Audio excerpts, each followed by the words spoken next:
જો તમારા ઘરમાં પણ આ જીવાતો આવે છે તો તેને સામાન્ય ના સમજતા. તમે સમજી જજો કે તમારા ભાગ્યના દરવાજા ખુલવાના છે અને તમારું અમીર બનવાનું સપનું પણ વહેલું પૂરું થવાનું છે. તો મિત્રો, આજનો વિષય છે જીવાતોમાં છુપાયેલો માતા લક્ષ્મીનો સંદેશ. શું તમે ક્યારેય પણ વિચાર્યું છે કે તમારા ઘરમાં ક્યારેક આવનારા નાના નાના જીવજંતુઓ માત્ર સામાન્ય પ્રાણી નથી, પરંતુ તે તમારી કિસ્મતના સંદેશવાહક પણ બની શકે છે? હા મિત્રો, વાસ્તુશાસ્ત્ર કહે છે કે કુદરત આપણા જીવન સાથે સીધો સંબંધ ધરાવે છે. ઘણીવાર ભગવાન આપણા સુધી સંદેશો પહોંચાડવા માટે આ નાના નિર્દોષ જીવજંતુઓનો સહારો લેશે. જો આ જીવાતો તમારા ઘરમાં આવે તો સમજી જજો, હવે સમય છે તમારું ભાગ્ય ખીલવાનું અને માતા લક્ષ્મીના ચરણ તમારા દરવાજા પર પડવાના. જ્યારે તમારી તુલસીની આસપાસ, એટલે કે તમારા ઘર આંગણમાં જે તુલસીનો છોડ હોય તેની આસપાસ ગરોળી ફરતી દેખાય, અથવા અચાનક ઘરમાં ચકલી, મધમાખી કે અમુક જગ્યાએ ગરોળીનું આવવું એ કોઈ સામાન્ય ઘટના નથી. એ સમયે સમજી લેજો કે બ્રહ્માંડ તમારી સાથે કોઈ શુભ સંકેત વહેંચી રહ્યું છે. આવા જીવજંતુઓનો ઘરમાં આવવું એ માતા લક્ષ્મીના આગમન, ધન સંપત્તિની વૃદ્ધિ, શાંતિ, સમૃદ્ધિ અને સુખના સમયની શરૂઆતનો ઇશારો આપે છે. ઘણી વખત કોઈ જંતુ આપણે કોઈ સંકેત આપી રહ્યું હોય, પરંતુ આપણે અજાણતા એ જીવને મારી નાખતા હોય છે, જેના કારણે એ જીવને મારી નાખવાથી આપણે અમુક સમસ્યાઓનો ભોગ પણ બની શકીએ. પરંતુ ધ્યાન રાખજો, આ જીવાતોને ક્યારેય પણ નુકસાન ન કરશો, કારણ કે એ તમારા ભાગ્યના રક્ષક છે. તો મિત્રો, આજનો વિડીયો ખૂબ જ જ્ઞાનવર્ધક થવાનો છે, તો વિડીયોને છેલ્લે સુધી અવશ્ય જોતા રહેજો, કારણ કે ઘણી વખત અધૂરું જ્ઞાન એ ભયંકર પણ સાબિત થઈ શકે છે. તો ચાલો હવે જાણીએ એ કયા જીવજંતુ છે જે ધન, શાંતિ અને સફળતા લાવે છે. તો પહેલું, ગરોળી, ભાગ્યનો અદૃશ્ય સંકેત. ઘરમાં ગરોળી જોવી એ કોઈ સામાન્ય વાત નથી. મિત્રો, વાસ્તુશાસ્ત્ર મુજબ જો સૂર્યાસ્ત પછી 3 ગરોળીઓ એક સાથે દેખાય તો એ ખૂબ જ શુભ સંકેત ગણાય છે. એવું માનવામાં આવે છે કે એ સમયે દેવી લક્ષ્મી સ્વયં તમારી તરફ આકર્ષાય છે અને તમારા ઘરમાં ધન, સમૃદ્ધિ અને સુખ લાવવાનું નક્કી કરે છે. જો તમારા ઘરમાં એક સાથે ઘણી બધી ગરોળી દેખાય તો તમારા ઘરમાં ધનમાં વધારો થવાનો પણ સંકેત હોઈ શકે. કાપેલી પૂંછવાળી ગરોળી દેખાય તો એ પણ શુભ મનાય છે. એ સૂચવે છે કે જૂના દુઃખો કાપી નવા સારા દિવસો આવવાના છે. તો છીપકલી એટલે કે ગરોળી ક્યારેય પણ અશુભ નથી. એ લક્ષ્મીજીના સૂક્ષ્મ રૂપોમાંની એક છે. વાસ્તુ મુજબ તુલસીના છોડની આસપાસ ગરોળી જોવાનું પણ ખૂબ શુભ માનવામાં આવે છે. જો તુલસીની આસપાસ ગરોળી ફરતી દેખાય તો એ માતા લક્ષ્મીના આગમનનો એક ઇશારો માનવામાં આવે છે, તેમજ તમારા ઘરમાં ધન અને સમૃદ્ધિની આવકનો સંકેત છે. બીજું, સસુંદર, રાતનો આશીર્વાદ. ઘણા લોકો સસુંદરને અશુભ ગણે છે, પરંતુ વાસ્તુ કહે છે કે જો એ દિવસ દરમિયાન દેખાય તો એ સ્પષ્ટ સંકેત છે કે તમારા ઘરમાં માતા લક્ષ્મીજીની છાયા પડી રહી હોય. સસુંદર આસપાસ ફરે એટલે એ વિસ્તાર ઉર્જાવાન બને છે. એને મારશો નહીં, એ તમારા ઘરની સમૃદ્ધિનો ગુપ્ત રક્ષક ગણાય છે.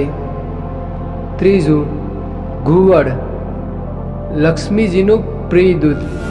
તો ઘુવડ એ કોઈ સામાન્ય પક્ષી નથી, એ માતા લક્ષ્મીનું વાહન છે. જો રાતે કે સાંજે ઘુવડ તમારા ઘરના સત કે આંગણામાં આવીને બેસે છે તો એ સ્પષ્ટ સંકેત છે કે અટકેલા પૈસા પરત આવવાના છે અને નવા આવકના માર્ગ પણ ખુલવાના છે. ઘુવડનું દેખાવું એ એંધાણ છે કે લક્ષ્મીજી તમારી રાહ જોઈ રહી હોય.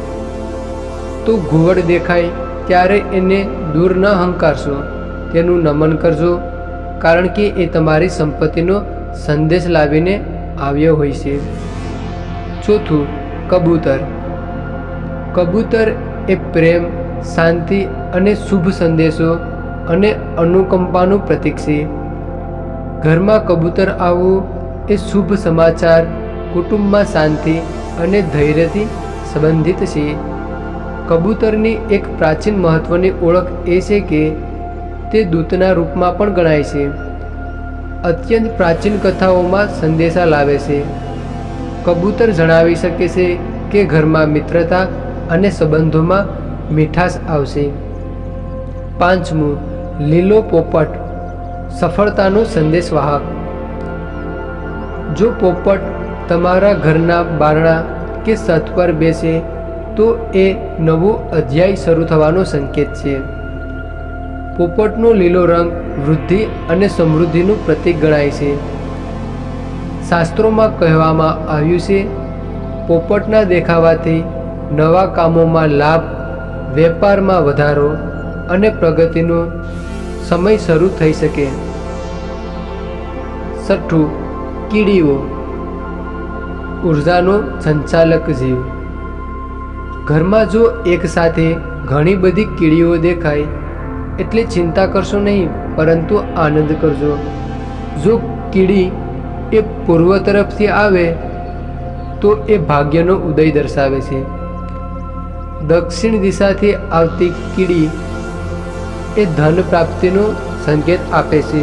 તો રોજ આ ચીંટીઓ એટલે કે કીડીઓને ગોળમાં ખાંડ ભેળવીને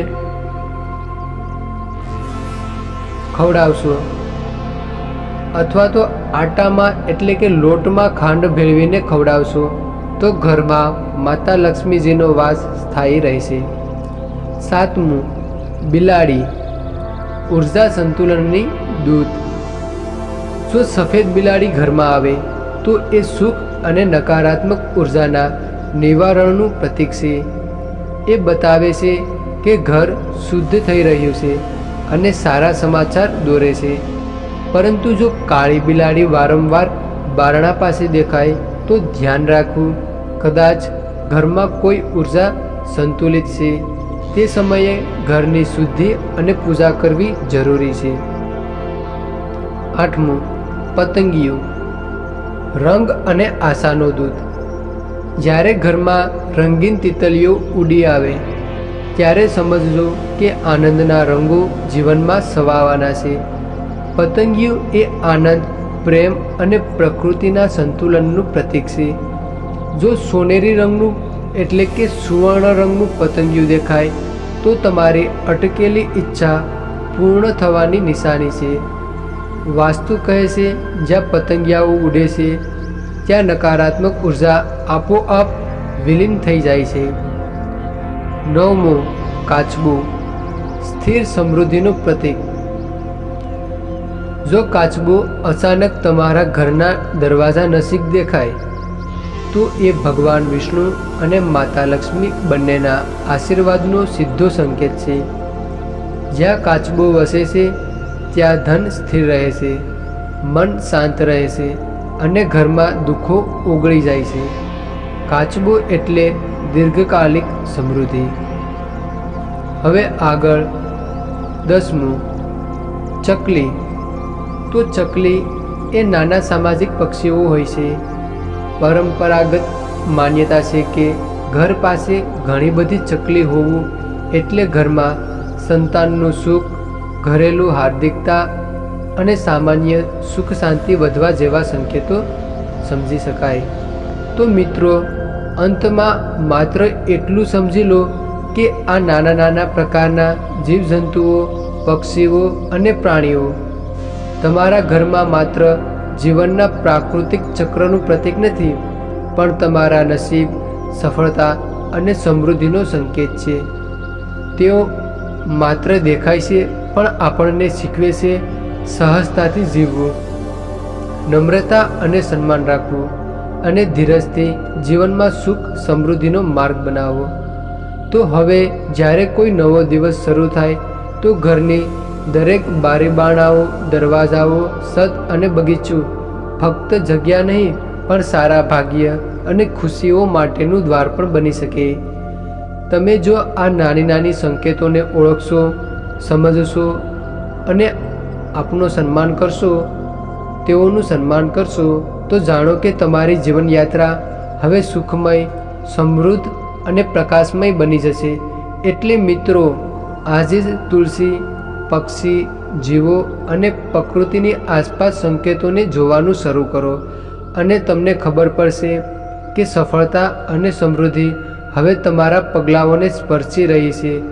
તો જાણો, માનો અને લાગુ કરો તમારી ખુશી, સમૃદ્ધિ અને સુખમય જીવન માટે. તો તમામ મિત્રો મનમાં પોતાની કુળદેવી માતાનું નામ સ્મરણ કરી, અને જો તમને સારું લાગે તો વિડીયોની કોમેન્ટ બોક્સમાં પોતાની કુળદેવી માતાનું નામ અથવા તો માતા લક્ષ્મીનું નામ અવશ્ય લખતા જજો. તો મિત્રો,